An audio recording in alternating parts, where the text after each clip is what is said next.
Right, welcome back. We've got the airbrush out. We're ready to go. Righty-ho. Following on from the previous video, we've put down our modelling paste and we're just going to start with our airbrushing, obviously. We've got our paints out. I use 3 colours here. You see the colours I'm putting out. The airbrush is a one you get off Amazon or any other place like that. They are perfectly fine for this. You don't need a $500 airbrush to do what I'm doing here or for anything. Okay, it all comes down to the way you mix the paints, in my opinion, and it's worked for me in the past. So it's just a little tiny airbrush.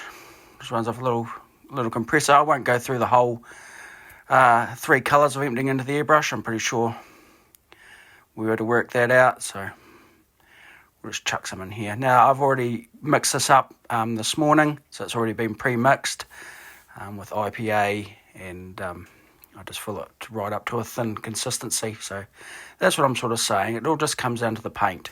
I got that sort of idea off Boomer Dioramas, and it seems to be working fine. I only use Tamiya and Vallejo. I try not to use enamels in this little room because it's just, without the window open, it's just too much. And I've also got pets and stuff, so I'm a bit pedantic about what I use inside, but this seems to be fine. Even I just open the window, even then. So, right, we're into it. Like we've got, we'll start off with I go around like an outline of where I've got to go. Here you can sort of see me moving along the ballast here, come out to where the portaloo's going to sit. Now I'm just going in like a circular motion. Sometimes I'll go into like a little figure of 8, but it's just sort of not keeping my hand in a straight line. There's nothing straight, so I'm just working my way around. This is purely really for the beginners, I guess. It's sort of like a beginner sort of series. Some of the more advanced modelers might not find anything like of use here, but it's just to show how easy it is. You don't, there's nothing too hard about it. Just use your imagination. So I'm just going over the old the ballast that I put down previously, a wee while ago now, and that little area, that little clear area with the 2 holes, that's where the concrete blocks sit for the side of Flowmore sand and gravel. So here I am, just working my way down around the bits. It's just really like when you're younger, you're painting like colouring in books, really. Just trying to keep it random. My way of thinking is, once you painted it, don't go back, because if you keep going back, you're going to have the whole lot painted, in my opinion. So, and I'm coming along in the tracks that I made in the previous video, which turned out quite good. Now this modelling paste didn't take long to dry. It's a very, very thin layer, as you would have seen. So, probably a thicker layer would have taken a wee bit longer, but that's not what I was after. So, and I'll just come in here and try and darken up those little areas.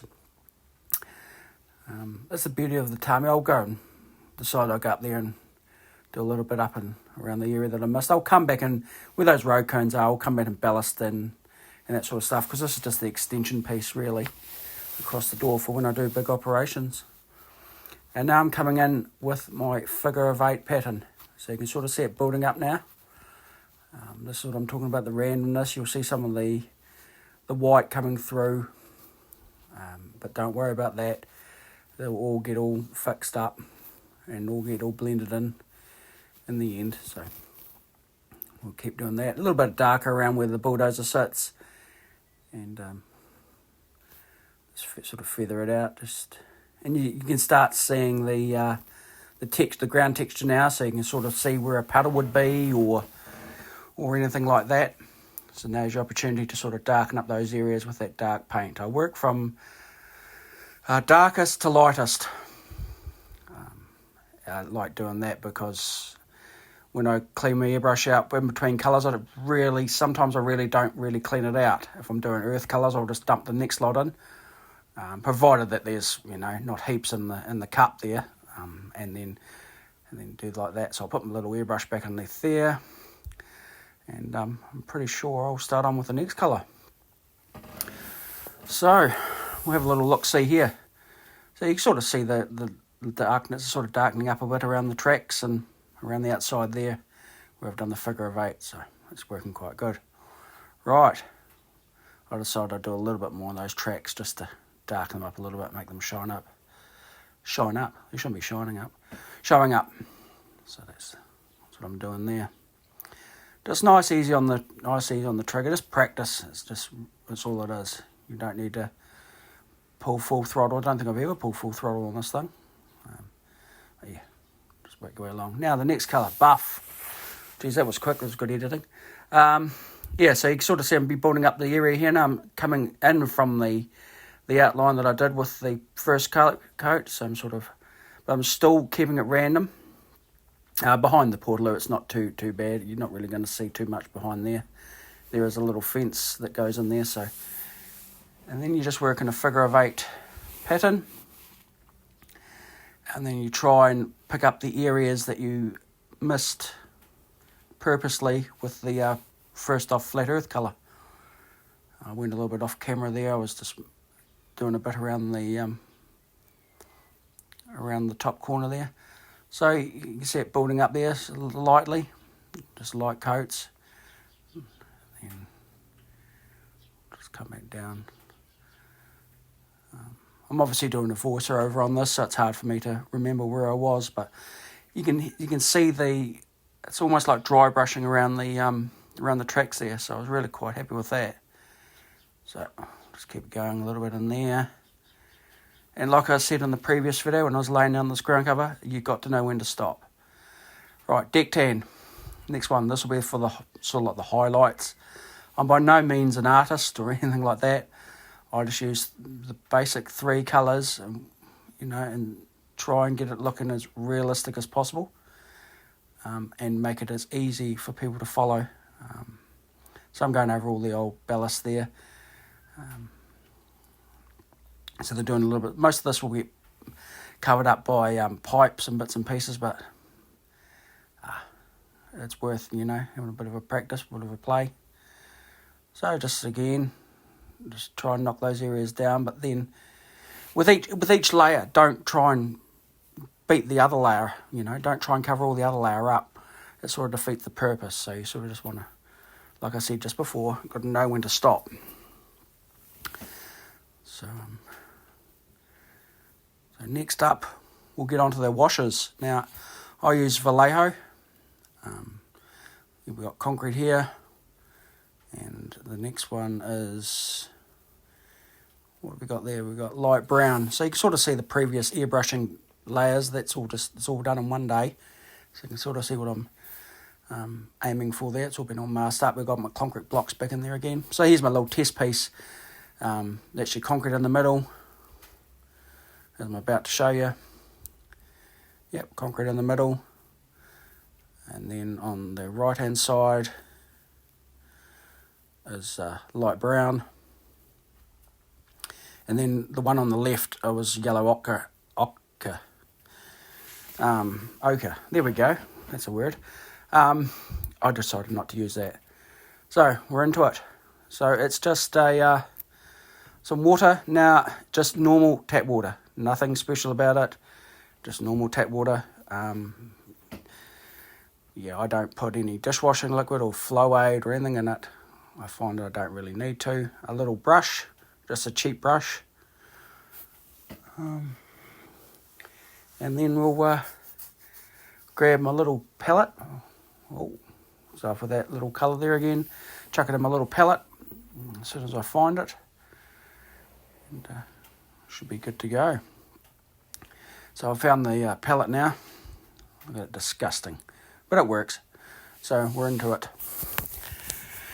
Right, I'll grab my water and we'll give it a spray. So give it a little soak down with your spritzer bottle, or your little water bottle. You can sort of see I'm piling the water on there. It's starting to glisten. The trick is to keep it nice and wet. Like I said at the start of the video, I learned that from Boomer Dioramas. Other people probably do it as well. Like a lot of the military modelers, you look at the likes of Night Shift or Panzermeister or all those guys, look at how they make their terrain and stuff as well. It sort of crosses over a bit. So I decided it wasn't wet enough there, and it was sort of a little bit too dark, so I gave that a spray. And the good thing with the acrylics, it just knocks it down. So give it a little spray there, and then we'll hit it again with the colours there, so you can see it building up in those. So I started at like I did with the airbrushing, started at the outside and worked my way in. Just tried to get it looking as real as possible. Same with this thing here, this technique. It's just take your time. There is no rush. It's just a little area. So you can sort of see me piling the water on there. I had no problems with it, like seeping into the acrylic layer. I didn't have to put a coat down or a matte coat or anything like that. I found that it worked perfectly fine. So here you see me just dabbing in. So a little bit of that Vallejo paint goes a long way. And keep loading up your brush and keep tapping it into the surface around where the sump's going to go, and particularly around where the bulldozer's going to sit, around the tracks and stuff. Give that another little layer in there. You can sort of see flow more sand and gravel to the left there. You can see the surface texture in there. It's supposed to be all gravel, so that's actually like very fine ballast in there. And I'll probably come back along and do a sort of like a wash treatment in there too, but at this stage we're doing this little area. So just tap it all in. Starting to show up all the textures there on the outside. Just be careful on the outsides here. I found that it did leak out a little bit underneath the tape, but that's all right. It's an easy clean up, but just bear that in mind when you're doing this. Give it another bit of water, and you can sort of see how it blows it away. And then I'll come back and do a bit more on the track marks, and a bit more on this little track mark. So I try and stay away from blacks and things like that. For my track weathering, I use burnt umber. I try to stay away from all the blacks, all the really, really dark browns. So I'll do a little bit more around the back of the portaloo here, where a bit all muddy and stuff with the runoff from the ballast. And here I really didn't wet it down too much. I was sort of trying to blend it in a bit more than anything. So it's starting to look quite nice, I thought. So yeah, and then just with your brush and like a flat most, don't push down too hard. Just tap it all in. It sort of starts blending in. You sort of see, because that acrylic dries really fast. Well, fast-ish. So yeah, starts looking all. See, look, you sort of see all the different colours and things coming through now. Right. Now we're on to a little bit more and around with the bulldozer. That should do for that. Oh no, we'll do a little bit more. Just to darken that little area up a bit. Yeah, like I was saying at the start, you got to know when to stop with this technique as well. So bit around the outside there was a bit white around there, so that's looking quite good. So we'll have a little look-see here, so you can see the different colours, different textures. You can see where the bulldozer tracks are, see where it's been sitting. You have a look at different areas where there possibly could be puddles and stuff. You'll see a nice little area in there. That looks quite nice in there. I'm quite happy with that. And around where the bulldozer sits, we'll just put a little bit more on. And you sort of see a real close-up here of the different textures that the modelling paste gives you. So there's a bit of shadows there, and you sort of see where the bulldozer... And there's a little flat area here. We'll put a bit in there, because that'll possibly be a puddle. A low-lying bit of a puddle or something like that. So we'll chuck a bit into there. Make that look quite cool. Yep. So, very, very simple. Very, very easy to do. So I will chuck up some photos at the end of this video as well of what it looks like with all the bits and pieces back here. So you can see the water on top of the little concrete blocks. They're all been all scratch built. So I'll just put some along the edge of this ballast here. So it just goes to show. Looks really nice. A couple of shots, and here's the shots at the end. Very nice. Hey, thanks for watching.